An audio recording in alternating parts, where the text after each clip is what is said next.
Okay, everyone, we're now going to go over to our final run of the marathon, not of the marathon, sorry, of day 3.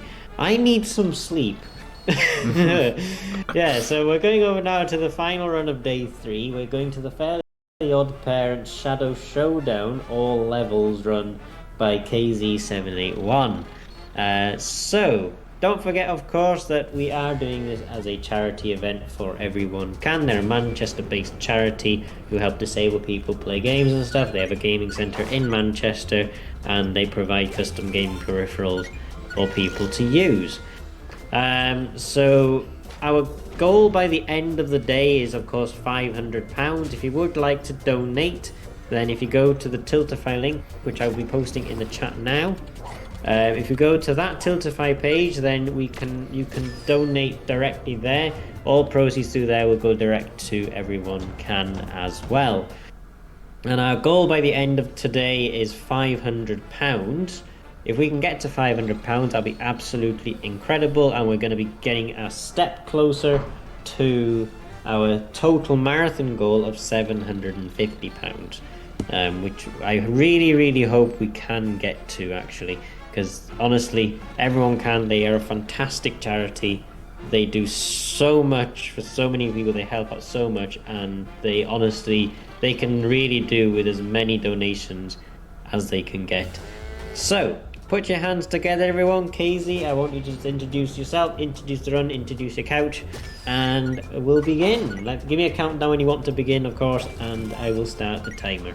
Alright, sounds good. Well, hey everyone, my name's kaezee781. Speedrun Fairly Odd Parents to Shadow Showdown.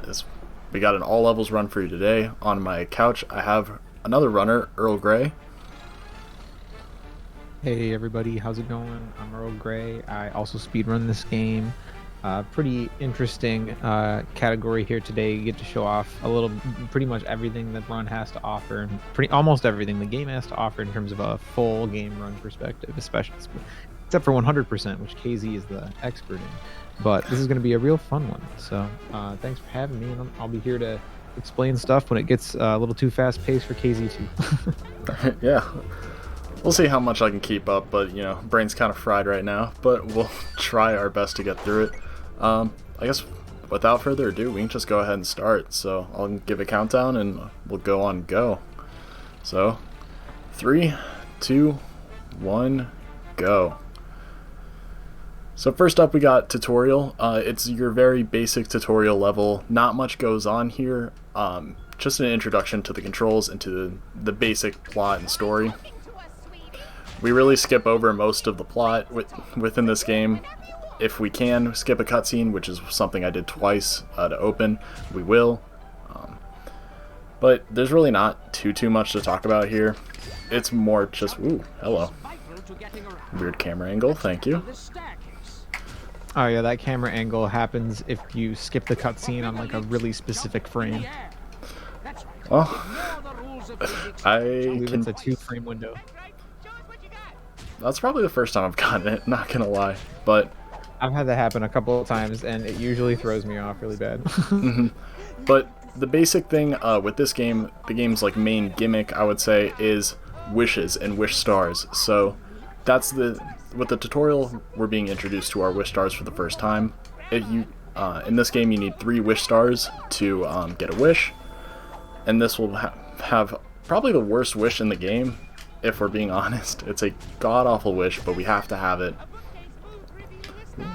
Right. Basically, all of these wishes act as level specific items. So in every level, you get new items to work with, but you don't get to carry over any of the items in the previous levels. So luckily, this is the worst wish in the game, but also we don't have to use it for very long. But it's this slingshot that's just terribly inaccurate. The shots like sway side to side, and it's really precise on how long you have to hold down the shoot button for it to fire. You can't just like spam it. Yeah, it's just awful, but that was actually a really good target cycle, and that just moves us straight on to our second level, Fairly Disastrous, where we actually get to go to Ferry World.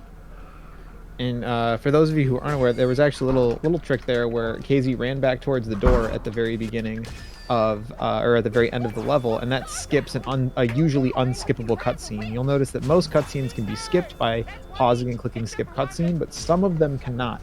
But you can skip one in tutorial by basically overwriting it with the next cutscene you would be watching, which is skippable. You might also notice they accidentally went into the options menu there for a second. That's because these cutscenes spawn in batches a lot of the time. So you'll get, a cutscene and you click skip cutscene, and then you're, a third of the way through the cutscene, and then, you got to skip another one and whatnot. But there's like a 2-frame window that you can pause in between there where you can't actually skip the cutscene. And so if you're going by muscle memory, you'll usually end up in the options menu on accident. Yeah, it's one of those instances where a speedrunner accidentally goes a little too fast. It's something that I usually do multiple times a run, so I'll be prepared for that. But here we come to our next skip called, gate skip. Basically, in this part, we're supposed to go, in Ferry World, we're supposed to, go put cows in a barn, and then we go and fix a color factory, but using that, we don't have to do any of that. See, we're running on thin air, but there's supposed to be a rainbow bridge that will spawn once you do everything you're supposed to in the level, and the texture will appear, but the collision is actually always there. Yep, you saw that little fancy jump around on the other collision. Oh, and we got one of the hardest tricks of the run in terms of large time saves and run killers. kaezee, do you want to explain that one? Yeah, so what I just did there is called quint skip.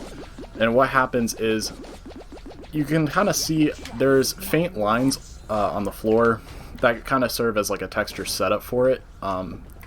It's something that'll happen every once in a while where if you go and you pause and skip the cutscene on the first frame, it'll spit you out and you'll be able to run around. And that skips like a around 30-second unskippable cutscene and saves a ton of time to open. I think it's actually like 45 seconds. That's a ton of time. Yeah. But yeah, that's a 2-frame window as well. A lot of the tricks in this game run on 2-frame windows. Luckily, there's only I think 1 or 2 tricks that are really truly 1-frame tricks. But yeah, that one's a big one. That's a huge run killer, especially in any percent. As 45 seconds. Mm-hmm. So here we get taken to the hub. This is our first time in this area. It really just serves as a way to access each and every level.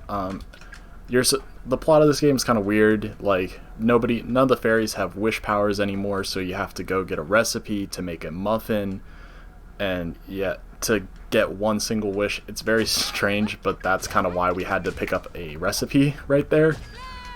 But now we just move on to take it on the chin. It's actually one of the biggest early game run killers.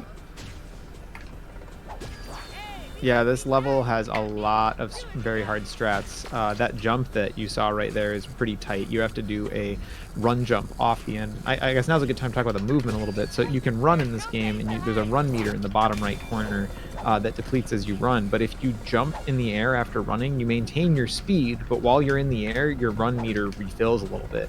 So you can kind of chain run jumps together, even if you run out of run energy, and maintain that run speed pretty well. And that was important for that jump over that gap that they did in the building, because without doing that you can't get over it without like pushing a block around, which is really slow. And see here we got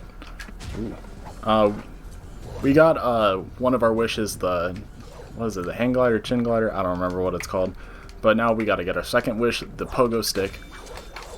And we're actually going to skip the third really quick, but here is an interesting glitch. This is called the infinite hover. So what I just did there is I activated the wish on the same frame as I canceled it, and that allows you to hover for an infinite amount of time, because usually you have energy for it, and that is very limited, but that pretty much allows us to go anywhere we want as long as it's horizontal. And now we can see another good use of this infinite hover here by basically we're using this to carry this all the way across the room, and then if you go through this door at the very top, you don't hit the cutscene trigger you normally hit when you go through the door. And then kaezee's going to try to get a really specific line up here. Unfortunately, they didn't get it, but it is that 1-frame trick I spoke about a little while ago, basically where when you start using the hang glider, Timmy for a couple frames will move up because they're kind of like pulling their feet off the ground to like keep gliding forward. You'll see it here when they lift off, but basically if you click the use glide button, like to use the glider, on the first frame a cutscene starts, Timmy will rise throughout the entire duration of the cutscene, which allows us to skip this room that we're in right now. But again, that's a 1-frame trick. It's pretty tight. It's one of those things that we normally go for, but it's not really a run killer because it's generally very difficult to get. But there's a couple other spots that we can try that trick where it saves a bunch of time as well. So we'll hopefully see maybe one of those in a little while. It's incredibly hard to get all 3 of those for sure. I've only had a couple of instances where I've even had the opportunity to get all 3. But if you get any of them, really, it saves a ton of time that you wouldn't otherwise. It saves more time than just about any other trick I think that we know of. The issue is that I don't know how many PBs people have even had where they got all 3. I don't know if I think I've gotten all 3 of them like twice, but the run ended up dying later to something else. So it's definitely huge potential for some time save. I know in the current all levels world record, the runner Koro, who's absolutely insane at this game, let me be very clear, they are absolutely ridiculous. They got the first and the third, but they don't know how to do the second, which is just unbelievable to me. But yeah, it's very hard.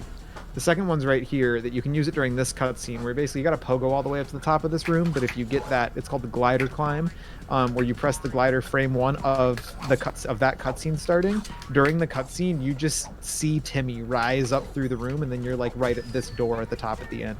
That one doesn't save as much time as the first and the third one, which makes sense why Koro probably doesn't bother going for it, because it only saves about 10 or 15 seconds, opposed to the first one saves about 45 seconds, the next one saves like a minute and a half. So normally what I just did there is I tried to enter the boss room from the side, and what that does is during this cutscene, at least the first one where it shows the sweeping shot of the arena, it spits you out of the cutscene again. It's very strange. And that allows you to get set up for the third glider climb. Unfortunately there I didn't get it. That's one I've been very strangely struggling with lately. It's not that hard, believe me, I just don't know what's happening. It's kind of a weird trick because we don't fully understand why it works. Like a lot of the tricks in this game, we have a decent understanding of why they work, but that one doesn't really make sense. Basically, if you glide into that cutscene if you glide in at an angle, you can walk around during the cutscene, which does not seem to be the case with any other cutscene in this level, so we don't really know why that works. But now kaezee's going to be going for a pretty cool strat here, where basically you're supposed to hit these buttons in a row, and you go throughout this whole level, and there's 3 buttons that you hit, and when you hit the button, this little tank that he's currently jumping on top of will disappear. But it's actually faster to go all the way to the top to the last button and then jump back down to the other 2, because otherwise you have to go in circles round and round and round this platforming challenge. Also, at this point, kaezee's navigating around invisible holes in the floor that you'll see the holes in the floor appear once we start hitting the buttons, but basically the platform looks like it's falling apart during the cutscenes, but the collision is always the same. Kind of like with Ferry World, it's like the opposite, where it looks like there's collision, but there isn't, opposed to looking like there's nothing, but there is. But yeah, see, we got to the top of the arena, hit the last button, and the character's dialogue actually doesn't change. The cutscenes match what is happening, but the dialogue is actually set for each button, so they would be oopsies. They'll be saying the wrong lines the entire time, or they'll be saying the right lines. It'll just show you.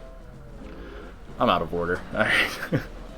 You're good. Basically, what's happening visually corresponds with how many buttons you have pushed, because it's based on her health bar, but the dialogue is tied to the button. So the first button you hit, she's like, oh, you killed me, but really, you've only done 1 damage. Mm-hmm. Because the whole thing is they don't actually expect you to have been able to get to the top button because of the big tanks that are supposed to block your way, but of course we got around those to start it. Yep, and that trick saves quite a bit of time as well. I think there's about 4 or 5 different routes you can do for that trick, and I think the route you use saves like 35 or 40 seconds. Mm-hmm. But here we move on to Dad's Dream, and this is one of the only times in the game where we'll have to be forced to watch a cutscene, especially to introduce a level. I think it's the only instance where we actually have to watch the intro cutscene. Yep, I think you're right. Every other one can be skipped. But yeah, this is a level that was for a long time the big run killer, because there's a trick pretty early on, right at the beginning of the level, called Dad Skip. Basically, we're gonna just skip an entire platforming section by doing some out of bounds, precise platforming on some seams. And it's very, very challenging to learn. It's one of those things that you just kind of got to get the muscle memory down for. Mm-hmm. But here we do one of the first things that we call a suit skip. So in this dream, there are empty suits that will try and basically swallow you up. And what you're supposed to do is you're supposed to get the first wish, which is a light bulb, and you use the light bulbs to lead moths to eat the suits. But there we just kind of run straight at it and go right around it. And we also, so right now doing Dad Skip. Oh, jeez. And we're using how the game handles like different slopes. And this allows us to jump up this side to get on this pipe. And then we do the same thing over here. And then there's a little... Basically, it takes a few seconds for Timmy to start sliding on a steep slope. And so if you keep jumping repeatedly, you can kind of maintain your position, but it's very kind of wibbly wobbly and hard to get right. That was a really fast Dad Skip. That was second try, I think, right? That's very good. Didn't even fall in the pit this time. Yeah, the worst time loss is when you fall off the back of the level because you fall into a death pit and you take a lot of time to respawn. Just kind of quickly falling down doesn't lose a lot of time. So yeah, that was pretty good. That run jump at the end over to the switch is a little precise too, because if you miss landing on the wall, that suit can grab you and pull you back, and then getting back to the beginning of that part of the level is actually really challenging. And you see there, we got the suit skip backwards, which was something most people actually didn't know was a thing. I remember I learned about it because we were watching somebody else's PB, and they just happened to get that. It is kind of a swag strat. It really doesn't save that much time, but it does save slight amounts. I believe around like 3. Yeah, I think it saves like 4 seconds, but it is really hard. It's much more precise going backwards than it is going forwards. And going forwards, it's still pretty tight, but going backwards, it's like you have to have a nearly perfect angle. Mm-hmm. Also, the angle changes while you're doing that suit skip. Like the first one, when you're going forward, you can just run it like a straight line at a certain angle, and it works every time. But the backwards one, you kind of have to like curve a little bit. This is my favorite skip in this level. Literally, all you do is you jump on top of the lamp, and you're at the end. Mm-hmm. This game is truly... And the lamp is fully grabbable. Like you can jump up and grab on it and pull up on it. It's not like they did anything to try to discourage you from doing that.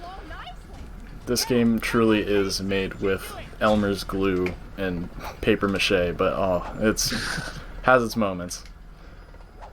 But this part, you see, Dad's Dream is basically split up into 3 different areas. That was Area 2. Area 2 is probably the easiest. It's definitely the easiest of all to skip. You could basically pull out a copy of this game having no experience and get that almost within a handful of tries.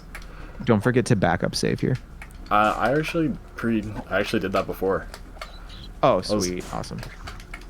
Yeah, the reason we're talking about backup saves now is because the third wish we're going to get is basically an air horn, and we use the air horn to wake up sleeping workbenches, like that. Now, in the third area, you basically use the air horn to get around everywhere, but the problem is, every time you use it on one of those workbenches, the whole game can just crash completely. Yeah, it's like a soft crash for about 10 seconds, and then it turns into a hard crash, and you have to like cold reboot the console if you don't quit out of the level really quickly. This suit skip is the easiest one. If you just run along that wall, they just can't catch you. This is a cool little jump right here that requires some kind of precise lining up. It saves, I think, about 20 seconds over the like casual, like intended method, and maybe there it is.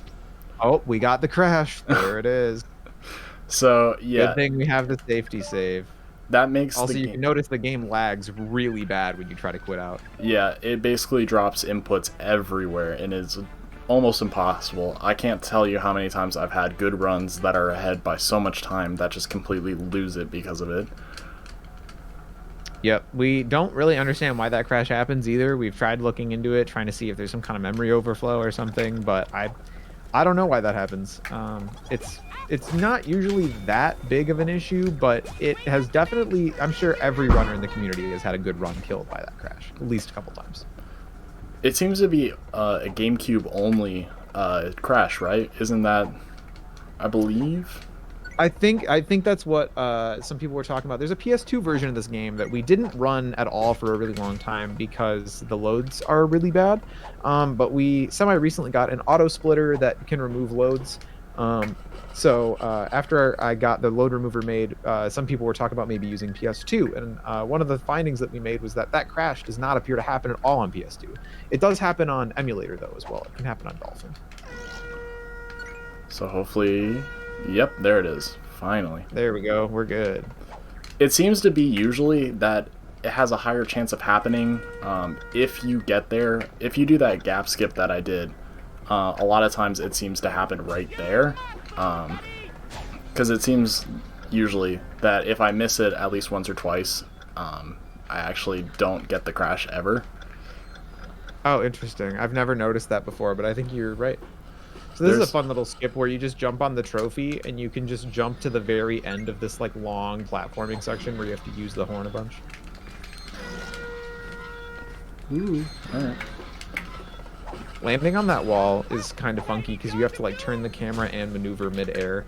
And then jumping over to that last platform that we just saw there, that can be a little funny too because the collision for the big like machine kind of sticks out a little bit. It's really easy for it to like push you off the edge when you land on it. But we basically skipped the majority of that. You're supposed to do a lot with the klaxon, and there's a mechanic where there are light bulbs that basically, if you have a moth on your light bulb, the other light bulb is brighter, but it kills your moth. Like, there's a whole lot, but it's a little bit too much for us. Yeah, there's a lot of mechanics in this game that we just completely ignore. Oh, and here's everyone's favorite part. So this is basically just an auto level. An auto scroller. You can't really speed this up at all unless you can slow it down if you die or miss these. You basically need fuel for the boat, which is apparently light bulbs. I guess, sure. Dreams are weird. Especially Timmy's father for whatever reason. Mm-hmm. There's also a lot of really janky collision in this section. You can clip into a lot of these things that are kind of floating throughout the track. But because the game kind of keeps you pulling straight forward, you basically just clip right through everything. It just pulls you directly through it.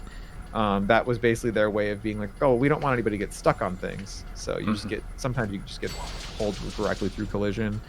Also, this whole area exists like very far outside the bounds of the normal level that we were just in.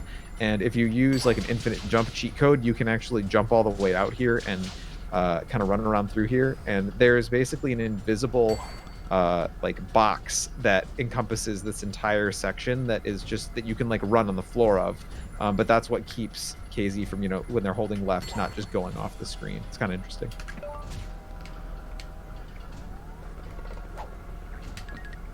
But now we just move on to the boss fight. This boss fight is a little bit interesting with a couple of things that can happen.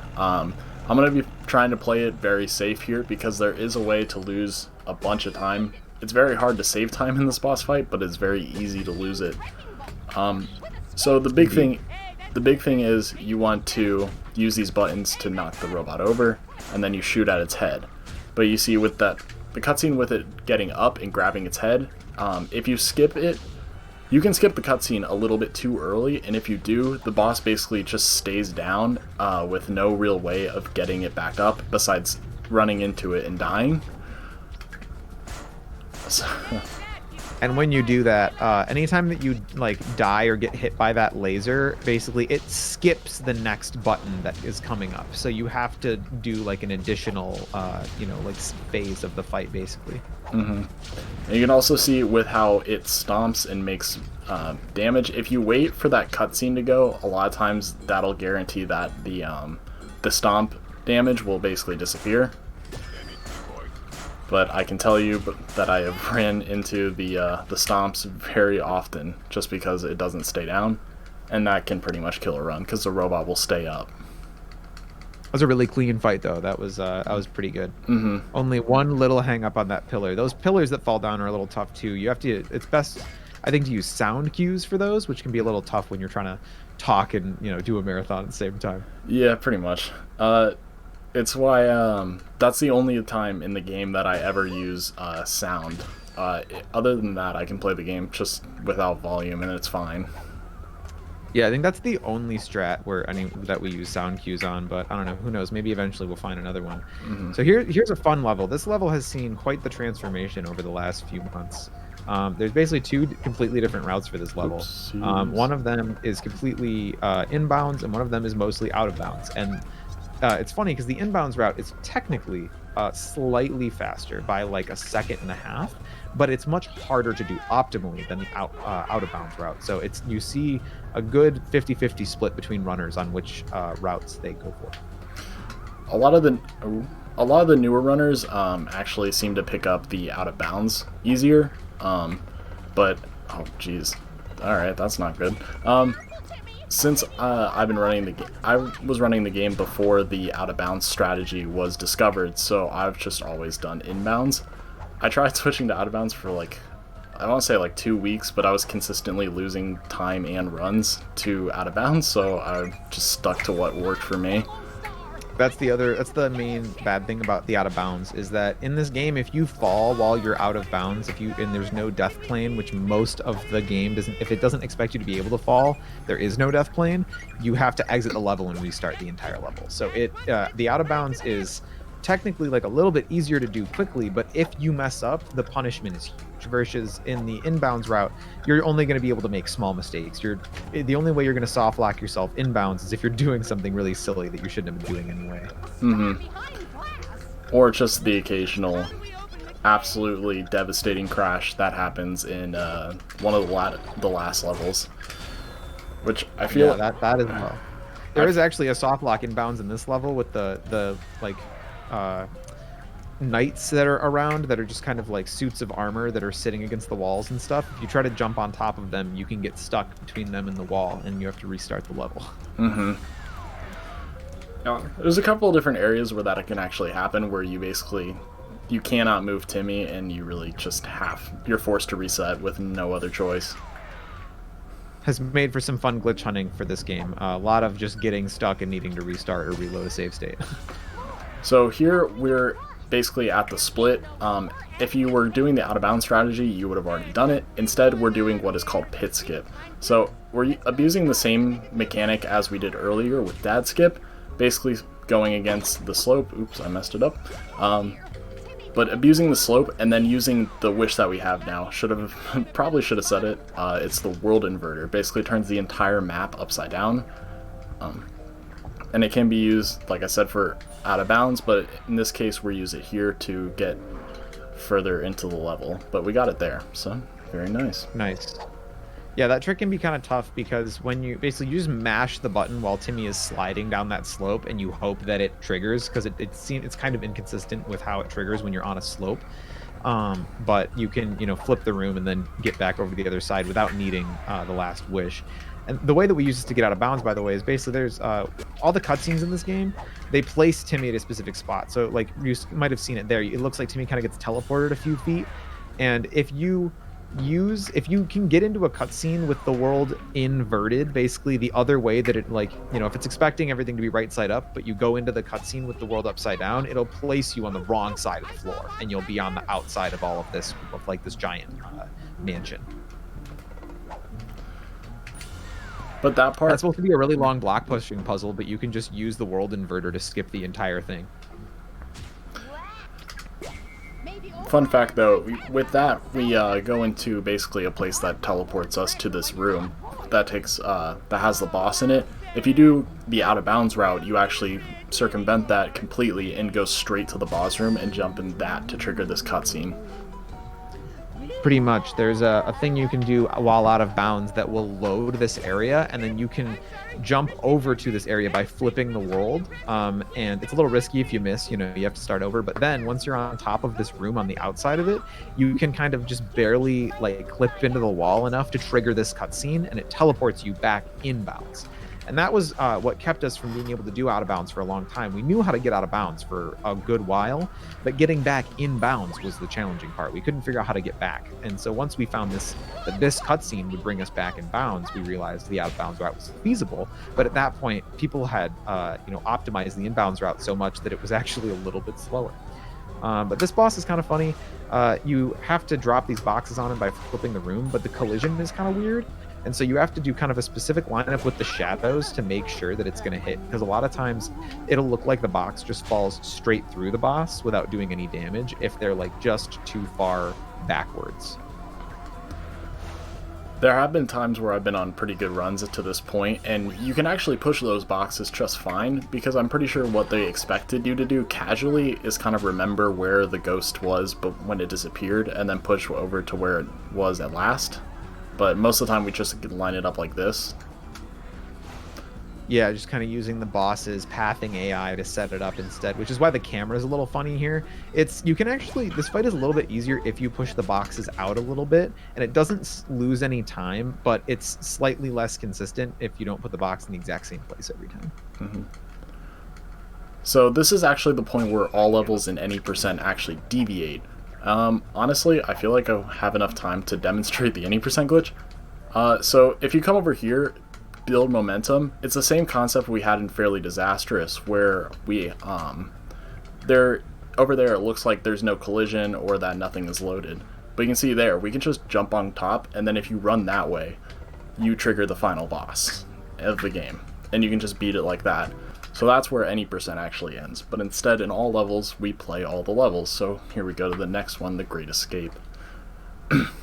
Yeah, unfortunately, that's the only gate that's skippable in the hub as well, because that little like computer terminal is like right next to it, and it's the only one that has anything like that where you can platform off near it. Also, in the very beginning of the game, when you first visit the hub, all of the gates are actually up, but you can't go into any of the levels, which is kind of interesting. Except for that last gate is down. But if you jump over it, you can't go into that level either. So it's if this game was programmed just slightly differently, after tutorial you could just go to the final boss. Ooh. So this is an interesting level with a lot of interesting wishes. Basically, we're trying to save some monkeys. This star is really annoying. It's really easy to get away from you because of how wide open this area is. The star AI is surprisingly confusing. It is very easy to get juked out by the stars, especially in like wider open areas where you can't just like corner them. Those stars have been the bane of my existence for a while. I definitely have lost, I think it was 2 runs that were like second place pace, and just to those stars juking me out too hard.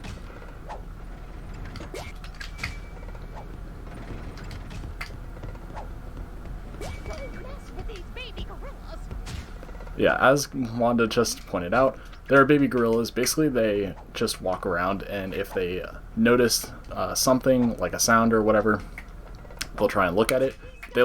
Ooh, he might have caught me here. Barely did not catch me there. Wow, nice. But if you can see, the light will turn red when they see you. Oopsie, I forgot about this. And if they look at you too long, that's not it. All right, well, mess that up a little bit. This is basically the banana launcher is something we use to try and get the monkeys. That actually might have worked. Over these switches. So with that, I basically launched. Oh, barely.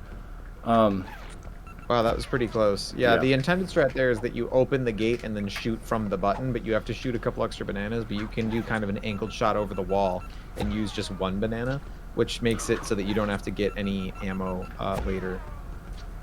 But it's kind of tight. This one's also kind of tight. You have to get the bananas just in the right spot to get them to stand on the buttons to activate things.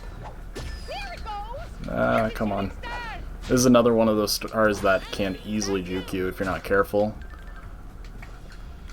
It's a little funny platforming trick here where you can kind of just barely stand on a seam and jump up to the second floor, which normally you have to do some other puzzles to get up here. And so that saves a decent amount of time. And then you can get, you can see we're kind of skipping the second wish entirely. We're just getting that third one. And you'll see what that is shortly. But the third wish in this level is probably one of the most broken wishes in the game, which makes for a fun show off in all levels. Definitely one of the most interesting wishes we have. It's essentially all it's supposed to be is you can climb on walls. That's pretty much the whole point of it. All you should be able to do, but we have broken this game wide open, so we will do a lot more than that. Also, the banana gun is almost as bad as the tutorial slingshot. It is pretty awful. But you can see here, we switched to Sticky Timmy, grab the wall, and now we can just walk on nothing. And the state that you go into while in this trick is kind of interesting, where if you push up against an angled surface, Timmy will just rise, but if you push down the other angled surface, you will fall. And you don't fall at all unless you're pushing against some type of wall. But if you jump, you will not fall at all until you ground pounding is the only way to stop. And so we're able to just go basically all the way to the end of the level at the very top of this place. And then you got to hit these bananas to open up the final door, or the door to the final boss. Getting across to the other one would require doing this trick twice, but kaezee is going to do some really precise platforming and jump over to this thing, which looks like you can't get in it, but there's no collision. And so you can just jump right in here. And then you have to do a blind run jump in order to get over to the other side. And he got it. And that saves quite a bit of time, because otherwise you have to go all the way back down and do that jump glitch again to get over to the other side. So that saves, I think, about 20 seconds. Definitely, it feels like it saves a lot more than that. Like, I can very clearly talk about the runs where I miss that jump and then have a minute 30 seconds behind right after. The hard thing with missing it too is that it takes a minute to kind of set it up and get in there. But if you don't go for it at all and you go immediately back to the jump strat, I think it's like 30 seconds time loss or something like that. But it's quite a bit of time, even if you lose quite a bit of time not going for it, even if you are quick at the other strat. Yeah. This is another cutscene that we have to watch, by the way.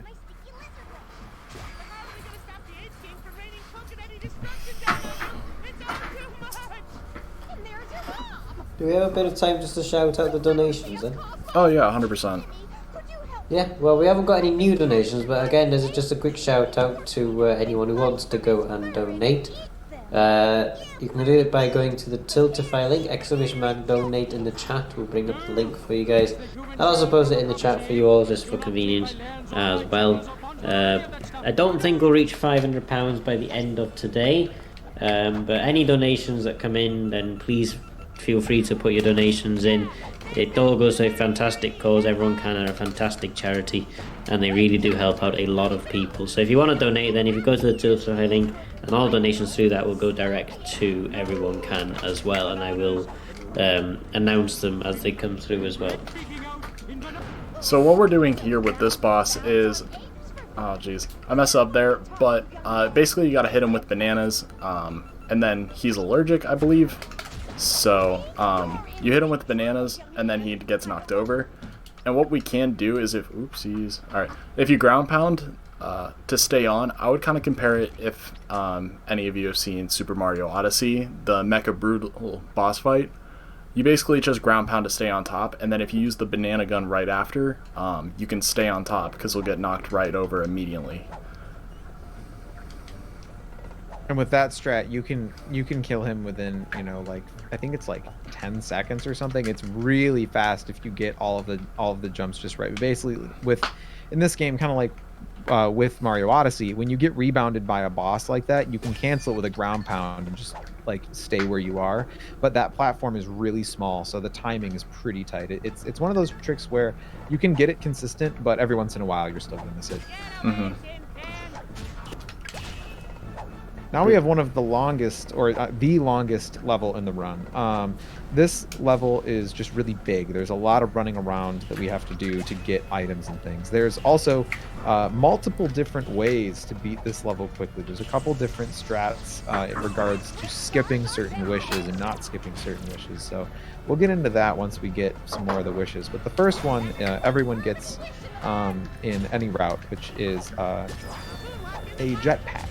And the jetpack is similar to the glider that we saw in the Chin level, where but instead of going in a straight line forward, you can go up and down, left and right. You have full Z-axis control, but it has the same property as the glider in that if you cancel it and use it at the same time, you can use it infinitely. So yeah, with that we got the jetpack, and now we're just going to run over here. We're actually going to do it in the opposite order that you should. Instead of getting you're supposed to get the purple wish, which is a gamma suit, and then you're supposed to get the green wish, which is a pinball. We're going to do it the opposite way around, even though I just grabbed a star there. And we're going to go get that pinball first, because that pinball moves incredibly quickly and saves a lot of time. Yeah, the pinball wish is easily the fastest form of movement in the game. If we ever could find a way to bring wishes into different levels, if we could get the pinball wish, this would be a very fast speedrun. And you will be seeing why shortly. Unfortunately, getting the pinball wish is kind of tedious. We have to run around a lot to get it, but we're not just getting it because it's fast. We also need it for the boss of this level. You cannot damage the boss without the pinball wish, unfortunately. Otherwise, we would probably try to skip it, but it is required. And this room is a room that normally you would run around on these platforms that appear in front of you using a wish that the second wish, but since we have the hover, it's actually a bit faster to come over here first.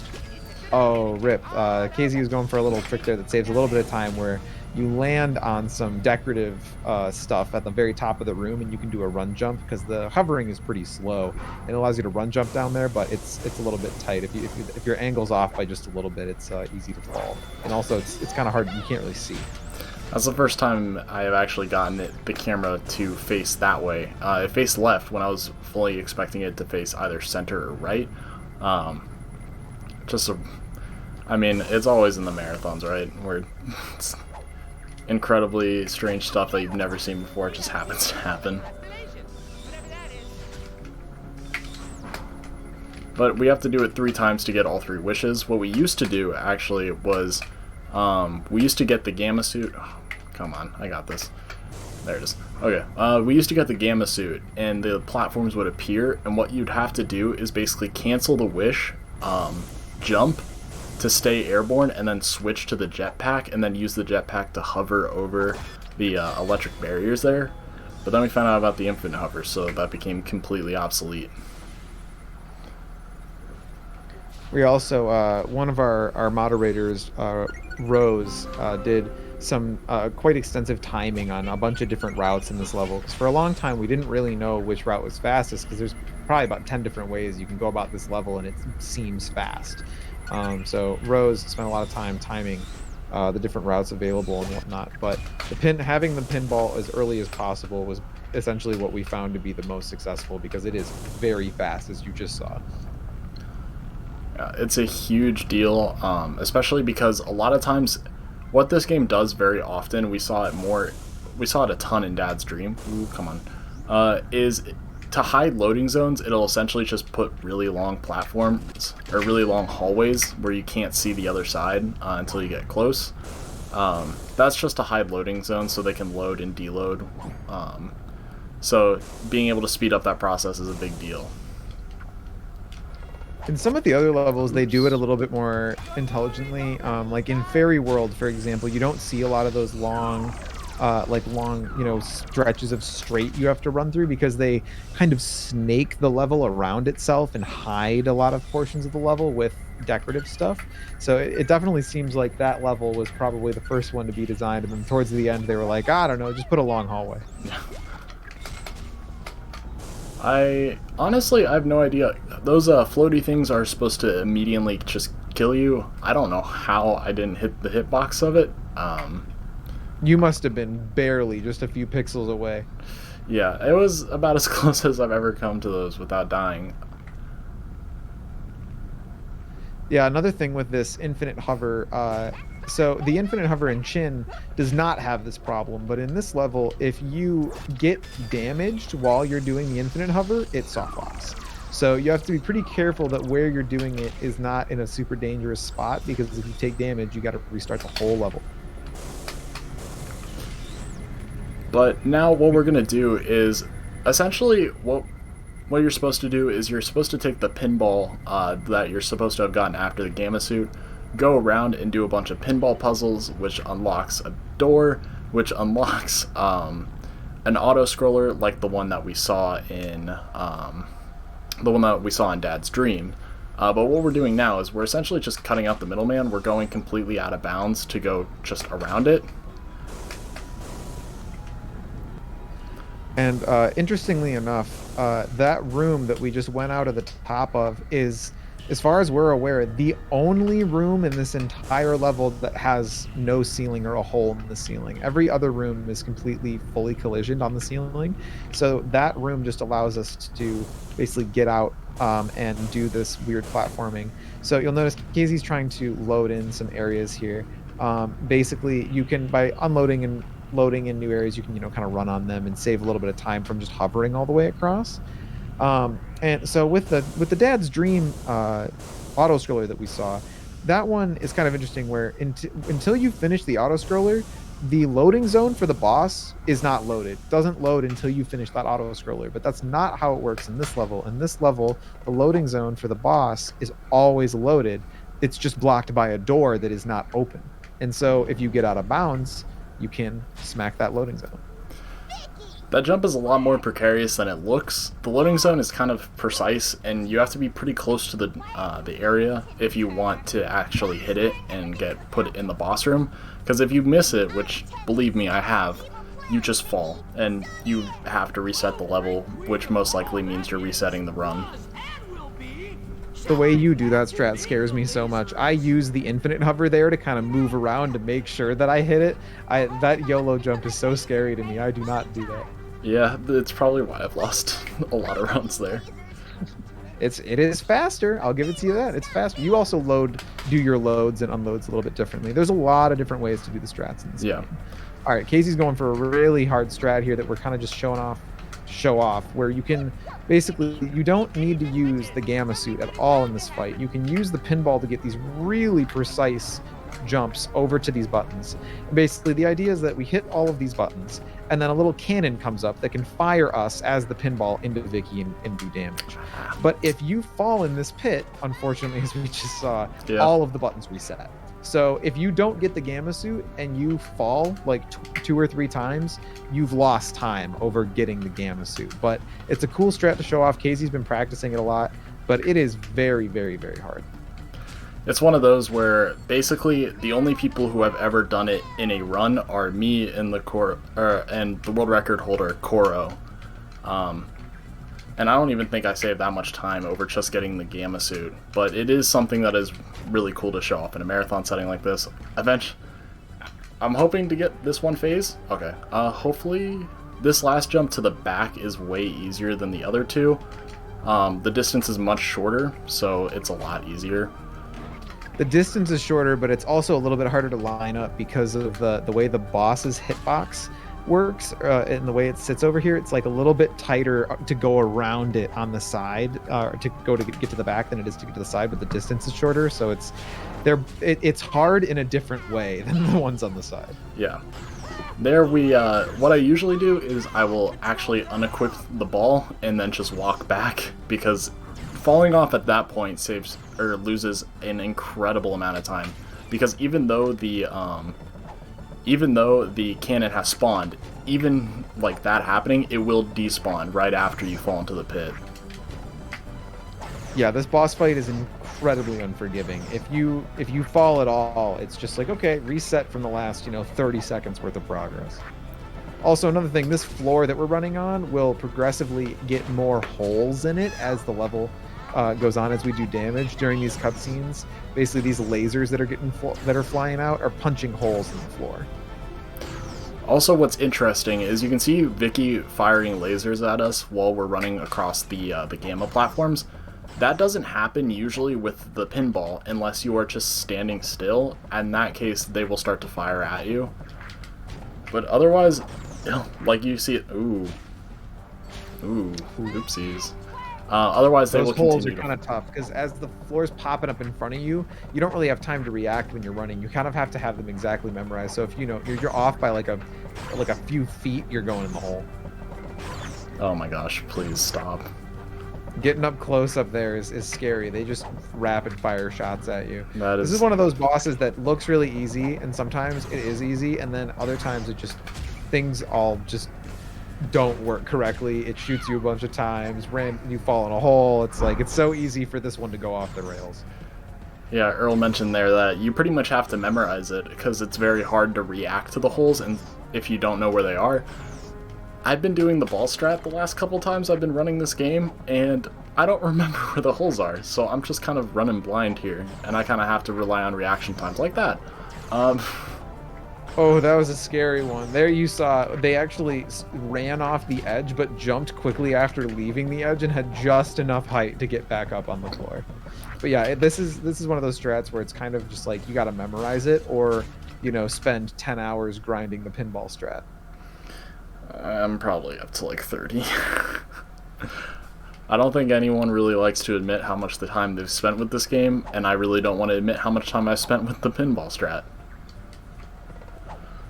It's a tough one. Alright, but finally we're going into the final boss. The final boss is easily the fastest level, much faster than the tutorial even. It's a real quick fight, and I'm sure kaezee will make quick work of it. If you do it optimally, it takes less than a minute, including the load. The load out of Vicky and the load into the boss fight, it is just ridiculous how quick the final boss of the game and how easy he is. Basically, he's a big shadow. You turn the lights on and he's like, I hate that, and then you can damage him. kaezee's doing some like manipulation of the AI, because he will turn away from the button that you are like next to, and he'll turn left or right depending on what side of that button you're on. So if you're on the right side of the button, he'll go to the button to the left of you. If you're on the left side of it, he'll go to the button to the right of you. And so if you can kind of manipulate him to go where you want to go, and that way you know exactly where to run. Time is going to be on this last as soon as the cutscene starts playing here. So that is time. Right there. Yeah, that is the Fairly Odd Parents in all levels. Don't know how decent that was. Got to show off a lot of really cool things. This game has a lot of really diverse tricks, so it was really fun to just be able to show it off to you guys. Yeah, that was a great run, kaezee. Honestly, like very few mistakes. The mistakes that were made were mostly pretty small. Mm-hmm. And it looks like your final time was 48:45. A lot better. Yeah, 48:46 is what I got. That could be just, again, discrepancy on timing here. But yeah, very good. Very, very good. So happy to be able to just show off this game wherever we can. It's a ton of fun, and honestly, probably the best speed game I play for sure. Well, yeah, we've never actually had a Fairly Odd Parents run at InstaSpeedathon before, so it's definitely a nice variety. I like having different things at InstaSpeedathon, so having something different, something I've never seen before, these are the type of things I like having at InstaSpeedathon, in fairness, so yeah. So, we haven't had any new donations in during this run. So we finish off day 3 with a grand total of £365, which is absolutely incredible. It's an amazing total. But tomorrow is our last day. Tomorrow is the last day of InstaSpeedathon 2022. Honestly, this weekend has gone by very, very quickly, and by the end of tomorrow, I'm hoping that we can reach our goal, of course, of £750 donated to EveryoneCan. If we can do that, that would be absolutely incredible. And don't forget, of course, that for every donation of £5 or more, that's an entry to the Xbox 2-month Live Pass giveaway. So, we're gonna end this here. Do you guys have any last things you'd like to say before we finish off? Not that I can think of. I'm just happy to have been here and be able to do the run. No Yeah, problem. just thanks. Yeah, I was just gonna say thanks for having us. Thanks for letting us do the run, and shout outs to everyone in the Fairly Odd Parents community. I saw Majin was here for a little bit, checking out the run. If you're interested in the run at all, check out our speedrun.com page. We have a full video tutorial that explains any percent and all levels. We have a Discord server that we help people out in all the time with learning the game and stuff. It's pretty easy game to pick up and learn, a hard game to master. So if you're looking for just kind of a fun 3D platformer to run, it's a good one. Come say hi to us. But yeah, thanks so much to InstaSpeedathon for having us. It was a great time, and thanks KZ for having me on commentary when my PC crapped out and I couldn't do the race anymore. Yeah, anytime.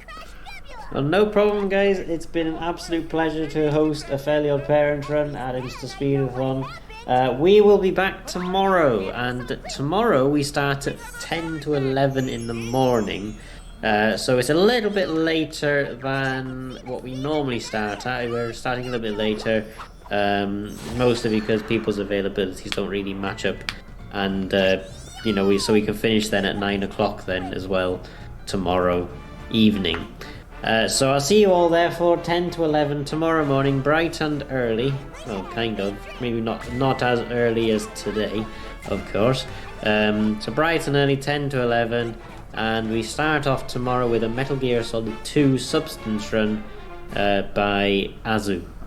So hopefully we'll see many people tune in for that one, and hopefully we'll carry on getting our donation target met as well. So thank you guys for the commentary, thank you KZ for the run, and we will see everybody else tomorrow. But until then, everyone, I will do a small outro later on as well. But thank you guys, and we'll see you both again soon, hopefully.